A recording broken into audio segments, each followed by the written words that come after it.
Sorry to be the last person before drinks, but I'll try to make this as fast as possible. I also speak extremely fast, so hopefully we'll get through it.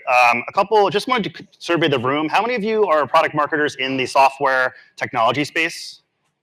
Most of you? Okay, perfect. That's fantastic. I have to know my audience before I actually sit down and talk to you guys. So I'm here to talk about product marketing. That's what we're all here. I've never actually talked to a room of product marketers before. It's very interesting, but I also feel very scared that you're all going to judge me right now. That's fine. So product marketing, what is product marketing? This is something I have to talk to my CEO about, something I had to talk about when I first started at my company. This is what people normally think, or a version of this is what product marketing is, right? Some pragmatic or some agile framework of all these different boxes, all these different things that we're responsible to do. And just another caveat, everything you're going to see in this presentation is actual content that I use in market. Just like every other PMM, I don't have enough time to make a separate deck for this type of presentation, so apologies, but I figured giving you guys real life examples of what I'm actually doing, our team is actually doing in market would be successful. This is actually how I see product marketing though. So we take a step back, what is product marketing? It's really the ability for us to be the storyteller, to be the glue that holds everything together. We've heard from everyone today throughout the entire time that cooperation, collaboration, everything is important for the go-to-market strategy. So we really do sit at the nexus of product, the industry itself, the marketing teams, and the client. But more importantly, we're trying to convey what the actual problem is that we're solving, and we have to specifically say it to different people. We have to essentially code switch and change the translation of what we're saying to who we're saying constantly, both internally inside the organization, but also externally to our clients and our prospects. And there's nothing bigger than things like climate change, right? So this is something everyone can get behind. How do we solve climate change? This is something that people are all interested in, but also potentially shy away from because that's too big of a problem to really tackle. But these are existential crises that people are interested in. This is something that gets people talking. There's a lot of stats and figures that go into it. I'm not talking about climate change today. Healthcare is another one. It's a huge topic. It's a very, very big existential crisis. Everyone can face this challenge. You can relate to anyone in the room that you're speaking to about a major challenge like healthcare. Privacy is another one.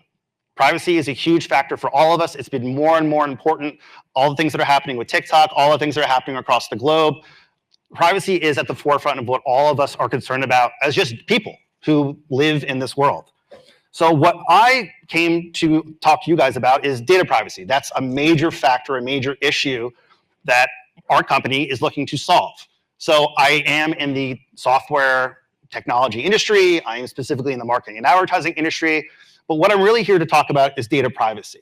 Not specifically data privacy, but the use of data privacy as a major issue, a major factor that you can actually translate into a go-to-market plan.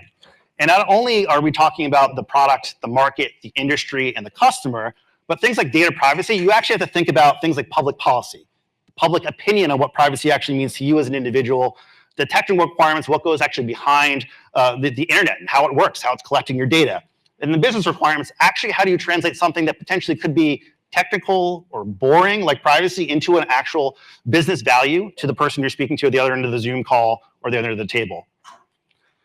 And so first is about curating the story. So a lot of these slides have a lot of information on them. I'm not expecting you to actually understand what the slide says or does, but just know that the slide exists. We use this in market, and it's meant to convey a story, but you guys are, I'm not trying to sell to you. You're not here to buy a data privacy product. You're here to learn about product marketing. So really the first thing is we have to understand what the major issue is in market. We collect the facts, we collect the figures, we talk about the timelines, data privacy, it's here to stay. There's things that are happening. Our cookies are going away. All of us as customers can generally relate to the concept of privacy, and we're a global company, so this is impacting every single country that we have to work with. What I have to do as a product marketer, though, is translate this into some sort of challenge. So how does privacy actually impact you, Mr. Marketer, you, Mr. Business Owner? Well, we essentially broke it down to these 4 different categories. You're losing control of your data as a marketer. You're losing trust with your consumers because you're using this data inappropriately. You're losing scale or volume, the ability to actually target and market to people because you don't have the right identifiers to get that out into the market. And you're losing performance. You don't have access to the signal that you normally once had access to due to privacy regulation. So you're going to fall down in terms of the actual performance of your campaigns and your marketing in general. So what we did is we essentially built data clean rooms. Data clean rooms is what we sell. It's a solution. It's a product. It's a feature. It's a way of life. That's kind of how we think about it. And when we looked at the market, we looked at all the challenges that we were essentially providing to our clients, telling them what the challenges that they had. We had to make sure that we're talking about things that were privacy safe. We're a cookieless solution. We provide data collaboration, which we'll talk about a little bit later. We're easy to use. We're low cost. These are the hits, right? This is the specific things that we need to get into every single pitch with every single client to help them understand who we were as a company. One, yes, we're a data clean room, but we're also fast, we're cheap, we're easy, and we're going to keep you safe. So what we had to do is then translate those challenges to business values. So privacy is great. You're coming in to talk to me about privacy. You're trying to sell me something that's fantastic. But I'm a marketer, I'm a CMO, I'm someone who's really interested in the bottom line at the end of the day.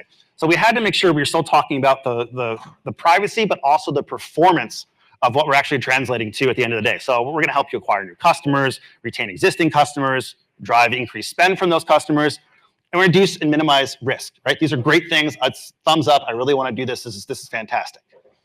And then all of a sudden, we saw the entire market all talking about clean rooms, which is great for us. The market was flooded with information, with articles, with different types of analyst reports about data clean rooms. So we thought we were on the right track to essentially leaning into the market, which essentially we started to create.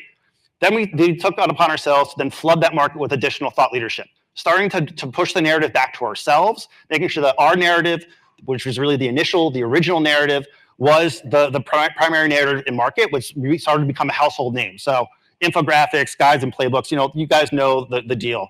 So we try to get as much information out into market, flood the market with as much of our storytelling as possible, so that when someone was coming to us, like, oh, I saw this article, I saw this post, and that's actually what happened. It started to generate some buzz, started to generate demand. And then we just took that and then focused on the specific key people within the organization, within the market, within the ecosystem that we knew were going to influence our customers and prospects. So they couldn't just hear it from us, as Brett talked about earlier with some of the things that he was showing up on stage.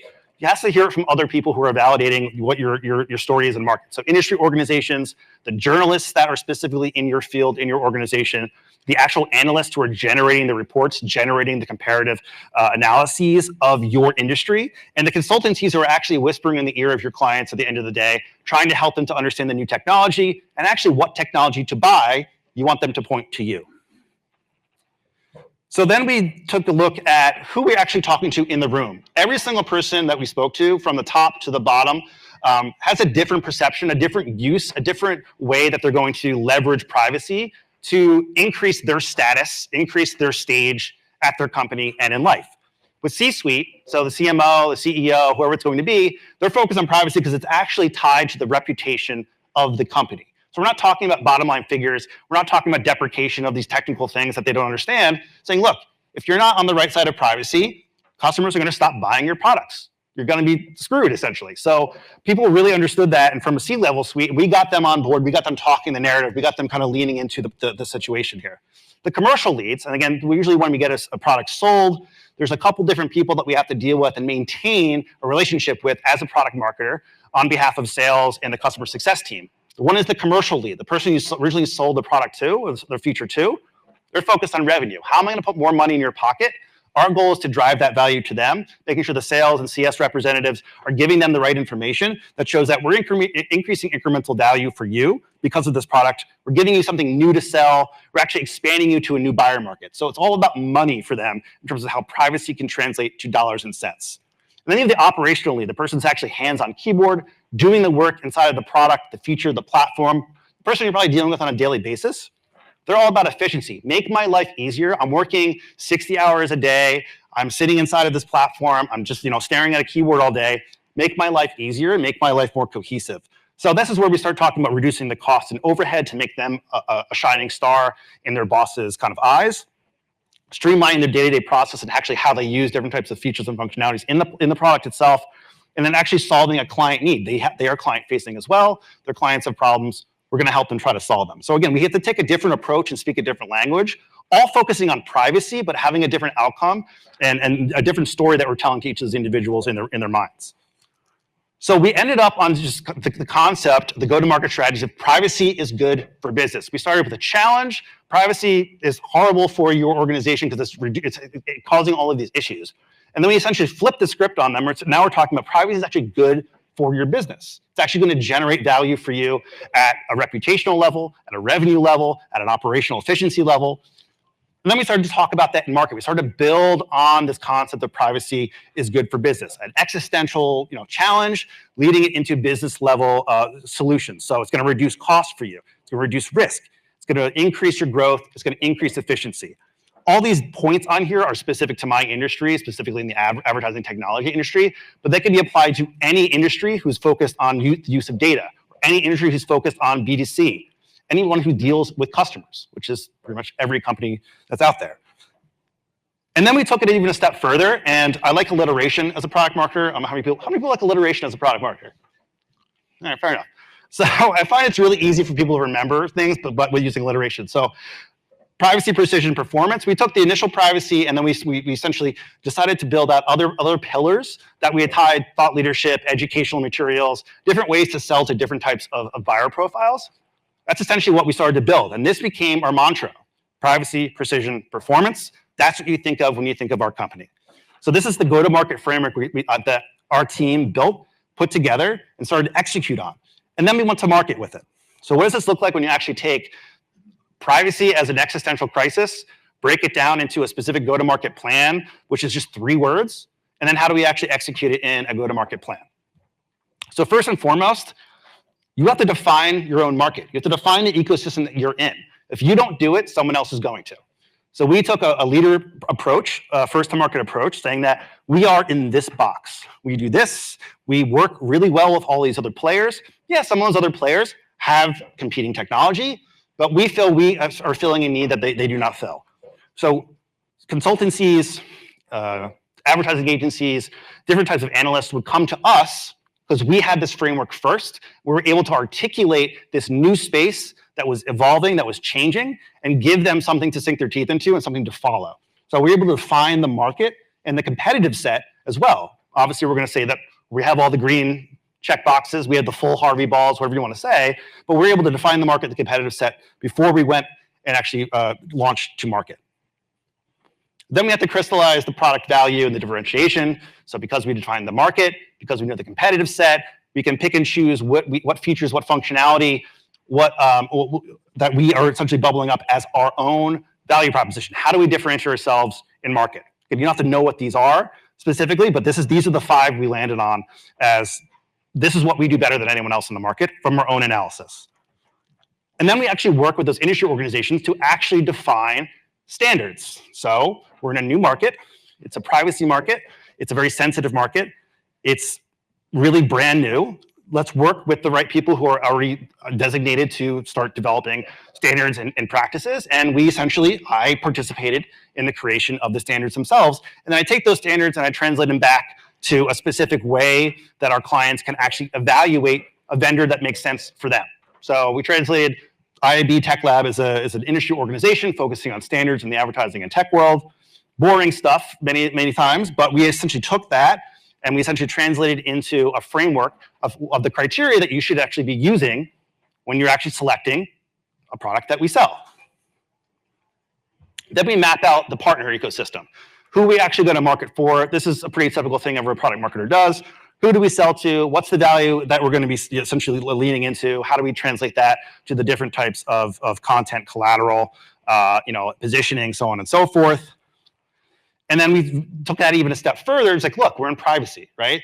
Regulated industries, people who have really sensitive data, they're going to be the ones who are the lowest hanging fruit for us to go after first. So we started to think about that. We started to build a plan. We started to build the vertical collateral. And we started to lean in to where people essentially are using data the most often, the people who have the most to lose, but the people who are really on the forefronts of knowing what these privacy standards are, knowing what the legal hurdles are, really the people who know and speak the language that we could actually relate to. And then that was our jumping off point to then open up other markets and other industries, leaning into, again, this first kind of initial client set. And then obviously we have to identify the use cases. So great, we have a product, we have a solution, we have the buyers. How do we actually apply that to the things that you actually care about at the end of the day? So we started to build and solidify those use cases. These are the use cases. You don't need to know what those are. If you're in the marketing and advertising industry, you probably know what these are. Great. And then we had to actually talk about what the product is and how it works. So this is a complicated slide, yes. Many times our job as product marketers is to make complicated workflow slides. We usually get really, really ugly slides from product and engineering, boxes on white backgrounds. Thankfully, I have a really good design team. Still, so you may differ on the opinion of this being good or bad, but this essentially is what we had to articulate. We had to take all of this complicated concepts of privacy and then essentially stick it into the industry that they understood, throw a bunch of logos on there that they recognize, and show that, hey, we're in the middle of this whole thing, right? And we're not lying to the client. This is exactly what our product does. We take all the information on the left-hand side, we stitch it together inside of our platform, and we deliver it to the areas on the right-hand side. So we decided to articulate actually how the product worked, and this essentially is the map that we have to create and own as the product marketers. Again, simplifying it from the product team and making it make sense for the buyers. Then we work directly with product, right? So product, they built a privacy-centric solution. I work with a lot of people who have PhDs on the end of their name. I do not have one of those, but they do not know how to talk to clients. They do not understand how to essentially build a product roadmap that makes sense for what the buyer profiles are that we're going to market for. So I work hand in hand with our CTO and the head of product and head of development, and we essentially work together to define a product roadmap that makes sense, that is essentially injecting our biggest value proposition, privacy, into specifically what they're building over time. So this is the framework that we came up with together. We have a trust layer, which essentially is a very big part of what we do. This is also where we own a lot of patents. And so that's exactly what we want to, oh, actually I got rid of that slide, so never mind. And then we essentially identified, okay, great, this is working. We started to bring it to market. Let's get some stats going. Now we actually have the proof of what we set out to say originally, that privacy is good for business. We're selling a solution that provides privacy. These are the numbers, these are the stats that show that we're actually true when we're saying that privacy is good for business. So it's a full cycle that essentially we had to go through of testing the product, getting it to market, making sure the client understood what was going on, speaking the right language to them. And then we actually, at the end of the day, delivered on our promise. And this is what we lean into now. Now it's all about the stats. It's all about the business, the quantifiable business performance that we're able to deliver on. And at the end of the day, to really kind of to close this out, you're not done there. You then have to operationalize and optimize this with your clients. So there's 3 things that we did to make sure that this is a continual ongoing process to develop growth in market. First is using a commercial acceleration plan. I, as product marketing, work with very strategic clients, with the CS leads, with the sales reps, and I'll join calls. And my goal for them is like, hey, we have all these clients that you potentially want to work with. Let's develop a roadmap. Let's develop a pipeline that we can work on. And I'll be here kind of shepherding that with you. So that's a big part of product marketing at our company, is working hand in hand with the customer success teams and the sales teams to actually build and refine the pipeline with those clients in mind. Then we want to start focusing on, okay, we sold you a product. We sold you a data clean room.